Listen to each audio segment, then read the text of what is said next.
สวัสดีครับผมทักมวยไทยสวัสดีครับอาจารย์หน่อยสวัสดีครับอาจารย์แป๊ะวันนี้เราจะมาวิเคราะห์วิจารณ์หลังเกมการชกของ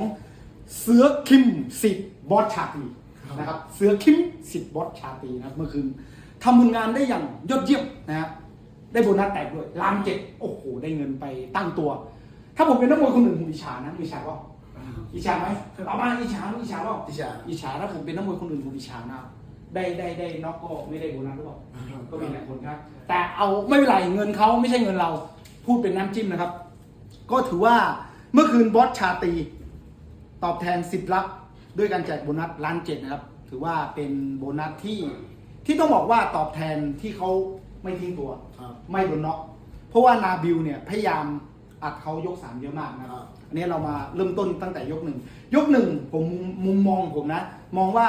นาบิลทำได้ดีกว่านะครับยก2ถ้าดูอาวุธถ้าไม่รวมลูกที่ต่อยโดนนับนาบิลก็ทำได้ดีกว่าแต่แน่นอนยก2โดนต่อยล่วงยังไงก็เสือคิมชนะอยู่แล้วพอเข้ายก3เนี่ยต้องบอกเลยว่านาบิลตัวเดียวไล่อัดไล่บี้ไล่ต่อยเพื่อจะหวังน็อกปิดเกมพลิกชนะเพราะเขารู้อยู่แล้วว่ามวยวันถ้าโดนนับโอกาสที่จะกลับมาชนะยากมากนะครับดังนั้นนาบิลและทีมงานก็พยายามบอกให้นาบิลไล่เข่าไล่ศอกไล่อัดไล่ต้อนเสือคิมแต่เสือคิมต้องบอกว่าร่างกายพัฒนามามากถึงอายุเริ่มเยอะแต่ว่าสิ่งที่ต้องชื่นชมเลยหัวใจนี่เขามีอยู่ละเสือคิมฝีมืออาจจะเป็นรองนาบิลหัวใจเขามีร่างกายเขาได้มันคือสุดสำเร็จที่เขาคว้าชัยชนะสำหรับเมื่อคืนนะครับถ้าเป็นนักมวยทั่วไปผมว่ามันกองละนะกองตั้งแต่ต้นยก3แล้วแต่ว่านี่คือเสือคิมนะครับแล้วบทสัมภาษณ์หลังเกมการชกก็ตอบได้ดีด้วยอะไรเงี้ยให้กำลังใจนาบิลนะครับนาบิลหลังจากจบเกมเขาก็โพสต์หน่อยรู้สึกท้ออะไรเงี้ยผมก็จะบอกน้องว่าเอ็งอย่าพึ่งท้อถนนเส้นนี้กำลังเริ่มต้นสำหรับเอ็งนะนาบิลอานามเอ็งต้องสู้ต่อไปและพัฒนาตัวเองต่อไปเราจะมาวิเคราะห์ว่าทำไมเขาถึงแพ้และกดเสือคิมไม่ลงเมื่อคืนนะครับผมสอนมวยอยู่ที่ญี่ปุ่นผมชอบและยกให้นักมวยญี่ปุ่นเป็นชาติเดียวในโลกที่ต่อยคอมโบหรือว่าคอมบิเนชันได้แบบสุดยอดมากรวดเร็วดุดสายฟ้าผิวไหวดังสายลมนี่คือญี่ปุ่นฝรั่งมังค่ายังไม่เท่าญี่ปุ่นเลยนะในการสปีดหมัดมวยรุ่นเล็กปั๊บอะไรเงี้ยญี่ปุ่นทำได้ดีคุณดูไฟที่ทาเครุไล่ยำรถถังเนี่ยสปีดสุดยอดดูน้องเทนชินมาต่อยที่วันดูสปีดหมัดสุดยอดคือญี่ปุ่นระดับเกรด A เนี่ยคอมโบเขาจะสุดยอดมากผมไม่ได้อวยนะอันนี้เรื่องจริงถ้าใครว่าผมอวยคือมึงกำลังโง่อยู่มึงดูมวยไม่เป็นแน่นอนขอด่าเลยญี่ปุ่นเนี่ยหมัดเขาดีมากสปีดหมัดดีและเป็นสุดสำเร็จที่ทำให้นักมวยญี่ปุ่นกดนับกดน็อกนักมวยทั่วโลกและรวมถึงนักมวยไทยด้วยต่อจากนี้ไปคุณชาตรีสิทธิ์ยอดธงกำลังมาเขย่าวงการมวยที่ญี่ปุ่นและตัวท็อปของญี่ปุ่นกำลังหลั่งไหลเข้ามาวันสมุไรงานนี้บันเทิงแน่นอนถ้านักมวยไทยคุณไม่แกร่งจริงคุณไม่สุดยอดจริงคุณไปต่อไม่ได้นะครับอันนี้กลับมาที่นาบิลออยมาเป็นกรรมการไอเนี้ยนาบิลไอเนี้ยเซอร์คิมผมเป็นนาบิลนะครับขึ้นยก3เนี่ยนาบิลมีทางเลือกเดียวคือต้องน็อกเท่านั้นหรือไม่งั้นกดนับถึงจะพลิกชนะได้นะครับโจทย์มีแค่นี้ดังนั้นนาบิลก็ใส่เลยเอาตับตบตับมึงก็ตบป้าตบเปย์เข้ากาดเอามันสมจริงหน่อยแม่ตบตับให้หมัดเข่าศอกไปเอ็นไปเอ็นมาไม่ร่วงนะฮะคือเสือคิมก็ต้องรู้อยู่แล้วว่าถ้าเขาร่วงแพ้เลยแต่ถ้าเขาไม่ร่วงเขาชนะใช่ครับเสือคิมเขารู้อยู่แล้วว่าต้องเป็นแบบนี้เพราะเสือคิมเขาก็อดทนนะครับอดทนไม่ยอมทิ้งตัวนาบิลก็พยายามแบบต่อยแบบเน้นต่อยแบบเลือกต่อยเลยแบบเลือกเน้นแบบต่อยทั้งหมัดเข่าศอกประเคนเข้าไปไม่ล่วงแล้วยังไงหมดนาบิลหมดปะนาบิลหมดบอกว่าเวทเนี้ยไม่เหมาะกับนาบิลละนาบิลต้องขยับขึ้นไปเวทเพราะหลายไฟล์เราเห็นเลยยก3นาบิลเร่งไม่ออกคราวที่แล้วแพ้แลมโบเล็กก็เร่งไม่ขึ้นนะครับเพราะว่าแรงหมดนาบิลจะต้องขยับเวทขึ้นไปใหญ่กว่านี้เพราะยังไงไม่มีทางเสียเปรียบคู่ต่อสู้แน่นอนนะครับนาบิลเพราะว่ามันเห็นชัดเจนเลยว่านาบิลพอยก3เนี่ยเขาหมดเลยแล้วก๊อก2ก๊อก3มันไม่มีต่อคือสภาพเห็นแล้วหมดแล้วพอล้มทีเนี่ยแบบคือแบบเหมือนไม่เอาอะไรแล้วแบบไม่ไหวแล้วนี่คือบ่งบอกว่าเวทนี้ไม่เหมาะกับนาบิลต้องขยับละเพราะคู่ต่อสู้รู้จุดอ่อนละตุยตองแล้วเสือคิมผมชื่นชอบเลยนะ เมื่อคืนเสือคิมวางแผนได้ดีมากคือต่อยเป้าใหญ่ ไม่เลือกต่อยหน้า ต่อยเป้าใหญ่เป้าแล้วก็ฮุกอีกทีหนึ่งซึ่งทำให้นาบิวจุกนะครับเป็นจังหวะที่นาบิวถอยตั้งรับด้วยทำให้นาบิวจุกนะครับคือนาบิวเนี่ยขึ้นเกมมาเปิดตัวมาผมมองว่านาบิวสูญเสียความมั่นใจไม่ใช่นาบิวตอนที่ต่อยกับนิโคไม่ใช่นาบิวตอนที่ต่อยกับซูเปอร์เล็กอันนี้คือแววตาความมั่นใจการยืนมวยมันได้หมดแต่พอต่อยครับเสือคิมเมื่อคืนน้องมันสูญเสียความมั่นใจกลัวแพ้ติดต่อกันเพราะฉะนั้นพอยิ่งคุณกลัวแพ้พอยิ่งคุณกลัวโดนน็อกคุณก็จะโดนน็อกคุณก็จะโดนนับเหมือนเมื่อคืนนะนาบิวต้องเปลี่ยน mindset หลังจากนี้นาบิวต้องเอาออกจากหัวเลยแพ้ชนะเป็นอีกเรื่องหนึ่งต่อยตามสไตล์ตัวเองมั่นใจออกอาวุธแบบถ้าเมื่อคืนนาบิวเดินบทตั้งแต่ยกแรกผมเชื่อว่ากดเสือคิมลงเอาเสือคิมลงแน่นอนแต่ว่านาบิวก็ต่อยแบบระวังตัวกลัวแพ้ไงกลัวพลาดก็ไม่กล้าบทพอเขาบทจริงๆเนี่ยบทได้อาวุธเหนือกว่าเยอะนะครับนาบิวต้องไปเปลี่ยน mindset ใหม่อย่าไปสนใจเรื่องแพ้ชนะให้สนใจว่าผลงานชกให้ดีที่สุดตามเป้าตามแผนที่ตัวเองวางไว้มีความเชื่อมั่นต้องเอาความเชื่อมั่นของตัวเองกลับมาถ้าน้องไม่มีความเชื่อมั่นในตัวเองโอกาสยากมากที่น้องจะกลับมานะครับอย่าเพิ่งนอยอย่าเพิ่งเสียใจต้องเปลี่ยน mindset ใหม่ฝึกซ้อมฟิตซ้อมให้เต็มที่แล้วเอาความมั่นใจกลับมากล้าออกอาวุธให้มากกว่านี้เมื่อคืนไม่กล้าออกอาวุธมากล้าออกอาวุธตอนยก3ซึ่งมันก็ไม่ทันแล้วเสือคิมก็สุดยอดอึดถึกทนมากเมื่อคืนไม่ทิ้งตัวถ้าเป็นเสือคิมมาวันใหม่ๆนี่ไปแล้ว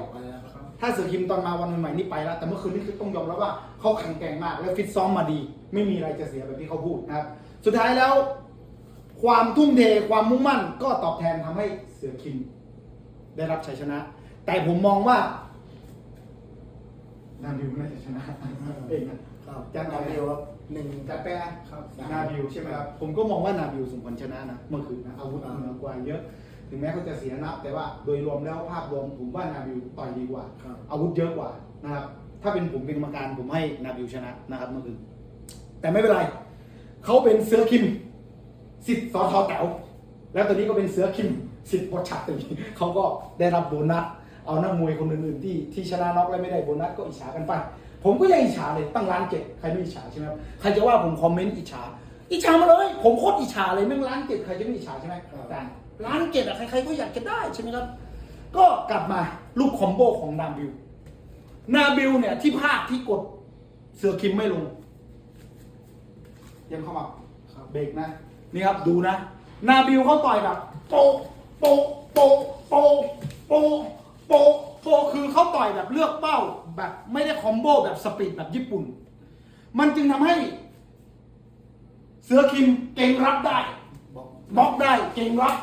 จังหวะที่นาบิวออกอาวุธเพราะเสือคิมเห็นอาวุธเพราะนาบิวไม่ได้สปีดนาบิวเลือกเป้าต่อย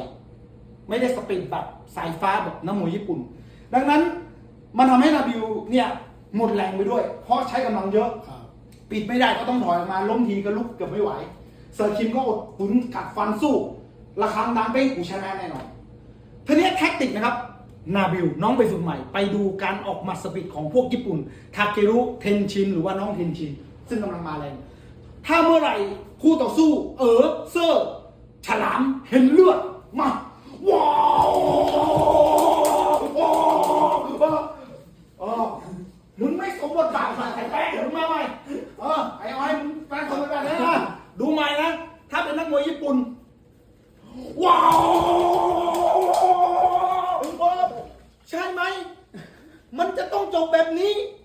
ไม่จะเป็นต้องต่อยให้คู่ต่อสู้ล่วงลงไปแล้วนับแล้วชนะน็อกไม่จำเป็นเลยคุณดูหลายๆครั้งกรรมการจะเข้าไปกอดแล้วก็เบรกทันทีเลยถ้าคู่ต่อสู้ไม่ตอบโต้การที่คุณค่อยๆต่อยคู่ต่อสู้ก็มีจังหวะตอบโต้แต่พวกสไตล์ญี่ปุ่นซามูไรว้าวก็จะเบรกทันทีเลยผมเป็นเหนื่อยชิบหายเลยใช่ไหมถ้าคุณไม่ฝึกคุณทำไม่ได้นะแต่ญี่ปุ่นเขาฝึกดูทาเกรุไล่อัดรถถังยก5มันยังมีแรงบี้แรงอัดรถถังหมดแล้วเพราะฉะนั้นพวกเราอยู่ญี่ปุ่นเรารู้ว่าเขาไม่เหนื่อยวะสวัสดีครับญี่ปุ่นแม่งสปีดดีหมัดดีโดยเฉพาะจังหวะคอมโบเน้นเลยครูคนไทยนักมวยคนไทยไปศึกษาการฝึกซ้อมของพวกญี่ปุ่นว่ามันออกคอมโบมันออกแบบไหนมันต่อยแบบไหนเวลาคู่ต่อสู้เซอร์ นักมวยไทยส่วนใหญ่ที่โดนสวนกลับมาเพราะอะไรเปิดหน้าต่อยกว้างออกหมัดช้าเขาสวนมาป้องเดียวหลับนักมวยไทยก็ไม่กล้าไป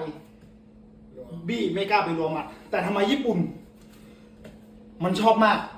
พอคู่ต่อสู้เซอร์มันรัวเลยกรรมการก็จับเบรกเลยไม่ต้องต่อยให้ร่วง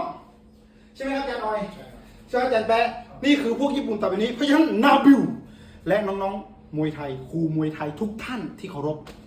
ไปศึกษาการออกหมัดคอมโบของญี่ปุ่นไปดูว่าเขาฝึกยังไงเขาสปีดหมัดยังไงเวลาคู่ต่อสู้เซอร์แล้วจะเข้าไป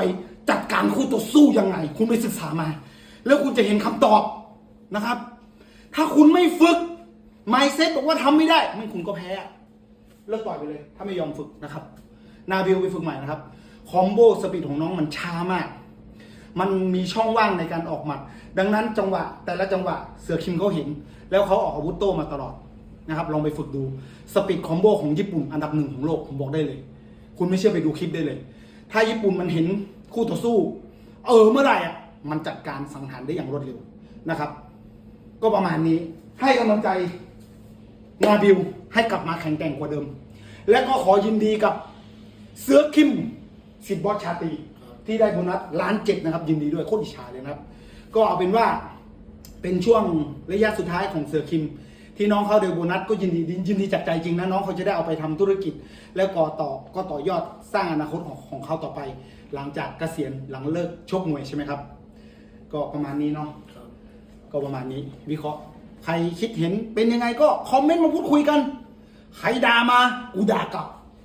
ใครคอมเมนต์มาดีผมพูดดีด้วยนะครับเพราะผมไม่สนใจใครจะติดตามผมใครจะคอมเมนต์อะไรผมดูทุกคอมเมนต์นะครับถ้าคอมเมนต์มาไม่ดีผมก็ด่ากลับนะครับผมไม่สนใจใครจะติดตามผมไม่ติดตามผมไม่สนใจเพราะผมไม่เคยสนใจเงินจาก Facebook ช่องทักมวยไทยหรือว่า YouTube ช่องทักมวยไทยผมไม่สนใจเพราะว่ามึงมีเงินอยู่แล้วนะครับมึงด่ามากูด่ามึงกลับสวัสดีครับ